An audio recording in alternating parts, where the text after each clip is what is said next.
raíces, mi papá es asháninka, mi mamá es nomatsigenga. Son dos culturas diferentes y ellos se unieron, ¿no? Mis padres siempre han sido, yo les digo que siempre fueron líderes, porque ellos siempre estuvieron en estos temas, involucrados en estos temas. Mi madre siempre buscando la igualdad, haciendo prevalecer nuestros derechos como mujeres indígenas amazónicas. Mi papá igual, mi papá por su lado siempre estuvo apoyando a mi mamá.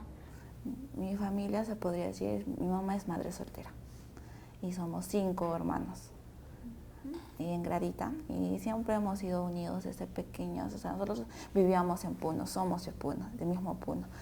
Entonces vivíamos ahí, lo poco que me acuerdo, y por trabajos de mi mamá es profesora y su colegio, su escuela está en Ilave. Entonces nos fuimos por trabajo a Ilave.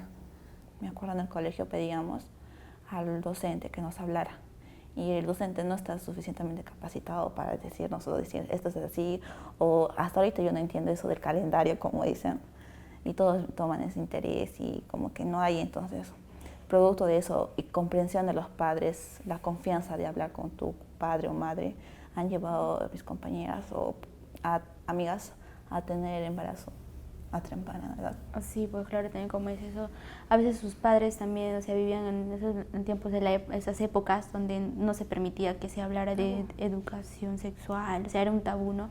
Y que si hablabas era prohibido, que estabas, no sé, estás haciendo, ¿qué estás hablando? ¿Qué? No, y por eso es que los chicos no querían hablar.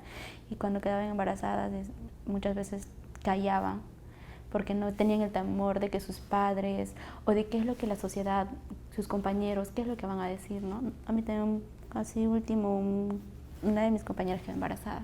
Y a veces, pues no. o si no, el temor de, como dices, ¿qué voy a hacer? ¿Qué va a hacer de mí? O mis padres por siempre dicen, me van a botar de la casa. No va a ser. Algunos que sí tienen el apoyo de sus padres y otros no. Otros no, cosa que eso no debe ser un privilegio, más bien debe ser un derecho para todos. Un derecho de ser comprendidas, ser informadas. Como te conté, hacemos talleres, no solo tanto en Ilave, sino en sus distritos. Y ahí se observa que muchos jóvenes no tienen información y tienen miedo. O sea, aún es como que, ¿por qué hablas eso? Yo no quiero, o sea, son tímidos en ese tema. Porque allá no son tan liberales o, por decirlo, sueltos de hablar de educación sexual. Para ellos es malo, para los padres. En mi caso, por ejemplo, cuando hablábamos sobre temas de sexualidad, a veces no teníamos que, en parte, irnos por otro lado con mis primas, porque a veces teníamos ese temor también, como te digo, de hablar con nuestros padres, porque, o sea, bien, nuestros padres fueron criados de una forma antigua, ¿no? Y entonces ahora, como dice, ya pues estamos en pleno siglo XXI, internet, muchos medios de cómo nosotros podemos informarnos, a veces nos íbamos también al internet y buscábamos información, cosa que bueno, nosotros pensábamos que era una información buena que nos daban, cosa que también dentro de la tecnología nos estaban llenando como que un poquito de mentiras y uno de un tipo de estereotipos también, ¿no crees? Sí, igual allá en Ilave no hay mucha esa conexión con padres. Pocos son las que se diría privilegiadas de tener una madre o un padre comprensible, las que te pueden hablar, o sea, resolver tus preguntas, y más se van o cuentan con sus amigas que no tienen la experiencia. Dice, o en el caso, por ejemplo, de que su enamorado quiere tener relaciones, o por qué pasa esto, o por qué, y tú con qué experiencia le vas a hablar. O sea, ¿de dónde vas a sacar la información que ella debe de necesitar? No hay. Y si pedimos a los docentes de que nos informen de eso, no saben lo básico, no nos dan una buena información. Vamos a las redes sociales, a Google, y ahí encontramos un montón de información que a veces no sabemos cómo poner en práctica, o si es bueno o si es malo, solo nos dan información. Pues ese es un problema también que pasa ahí, y que las chicas, muchas de ellas no conocen también, bueno, más que nada en las comunidades nativas, no conocen cuáles son sus derechos. Se dejan llevar o tal vez manipular, y también eso es como que no hay comprensión, ¿no? Pero contarle a alguien, ¿no? Me está pasando esto, o qué hago al respecto, cómo reacciono, si hay violencia o no, y tú por miedo a tus padres que no te dan consejos, entonces caes y dices, está bien, o si has vivido violencia en familia, dices, tú piensas y dices que es normal que un varón, o sea, como viste que tu papá o tu padrastro le mete la mano a tu madre, entonces dices, es normal que me meta la mano y haces que permitas que te metan la mano y eso también está muy mal. Ajá, Y claro. te obliguen. Tú cuando, por ejemplo, eres víctima de violencia o eres víctima de muchos temas que pasan, ¿no? Tú no tienes con quién o a dónde acudir y a contarlo, porque a veces cuando tú quieres ir tal vez al centro de salud, tú vas y te tratan de una manera tan horrible y, o sea, se da una gran diferencia ahí en el trato, ¿no? Por ejemplo, cuando una mujer así colona va al centro de salud bien alistada, bien arreglada, todo, le atienden bien. Pero cuando una mujer ashánica, cuando va con su kushma, así, todo, mujeres simples, como somos en realidad nosotros, vamos y nos tratan mal y dicen, ay, ¿qué estarás haciendo? ¿Qué estás hablando? No te entiendo. También se da ese tema de nuestro idioma, porque son personas que, claro que los dan, pero no nos entienden, pues, ¿no? Y a veces dicen, no te entiendo, vente otro día, o sea, no tienen la paciencia, o sea, de poder como tratar a las personas, más que nada a los comuneros. Y por eso es que ellos ya no deciden volver. Sí, muchas veces pasa eso. O antes decían que tenías que ir, digamos, paquete o condón o una píldora el día siguiente, que tenías que ir con tu mamá o si eres menor de edad, con alguien mayor. Entonces, ¿cómo ir? ¿Con qué confianza ir? O como decirle, papá o mamá, acompáñame.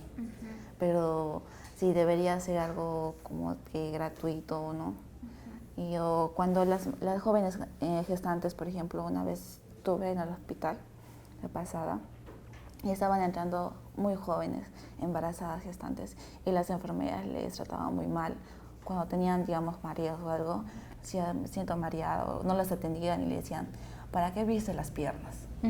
Así, eso. O sea, les hablan tan fuerte que ya no quieren volver, o sea, se tienen de ese temor. Eso es lo que pasa, pues, porque dice, ay, eres una niña tonta, no sabes pensar o no sabes qué, y las gritan, y entonces eso hace que las chicas ya no quieran volver y se llenen más de temor.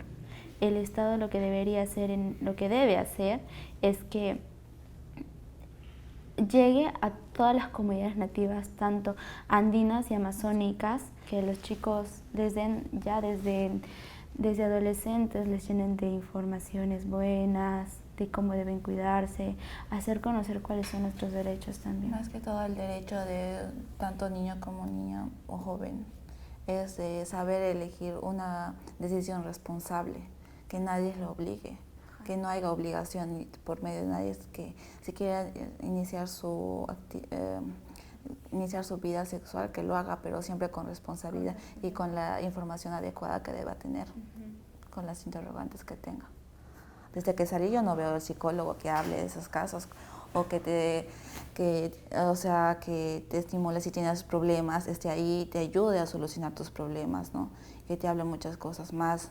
Entonces, y también poner al psicólogo y a un especialista tal vez para que cada salón de cierto tiempo se hable de educación sexual, de sexualidad, para así se puedan tener más información, más informados, tanto mujeres o varones, ser informados, porque no solo es el rol de la mujer cuidarse, también del varón, aportar ambos cuidarse para que no haya tal vez un embarazo precoz, y eso a veces que tanto es la presión de un padre o de una madre que no quieres embarazada o que tantas cosas que a veces te llevan, o los mismos padres te llevan a abortar. O sea, que las niñas se desarrollen de acuerdo a su etapa de vida.